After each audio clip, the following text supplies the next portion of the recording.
এই ছোট্ট গল্পটি হলো একটি কালো রাতের। গোপালের একটি ছোট্ট ফুচকার দোকান ছিল। ফুচকার দোকান দিয়ে ওর ঘর সংসার খুবই ভালোভাবে চলছিল। সেই দিন ওর দোকান থেকে ঘরে ফিরতে একটু রাত হয়ে যায়। গোপাল ওর সাইকেলটি নিয়ে বাড়ি ফিরছিল। ও নিজের মতন সাইকেল চালিয়ে ঘরের দিকে বাড়ছিল। কি ও দেখে রাস্তায় একটি লোক দাঁড়িয়ে আছে আর ওকে দাঁড়াতে বলছে।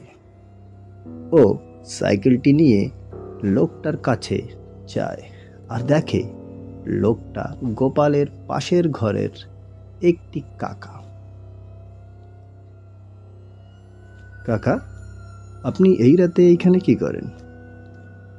বাবা, দোকানে গিয়েছিলাম, ফেরার জন্য কিছু পাইনি, তাই হেঁটে যাচ্ছি।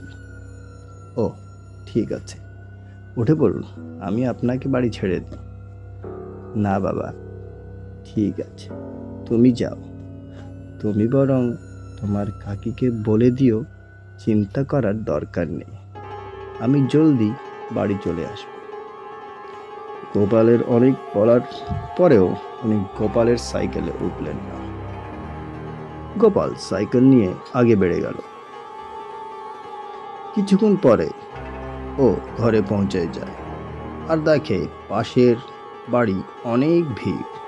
গোপাল পাশের কাকা বাড়ির দিকে ছুটে পড়ে আর ওইখানে গিয়ে যা দেখে ও বিশ্বাস করতে পারে না। ও দেখে ওর কাকার মৃতদেহ নিচে পড়ে আছে আর কাকি হই হই করে কান্না করছে।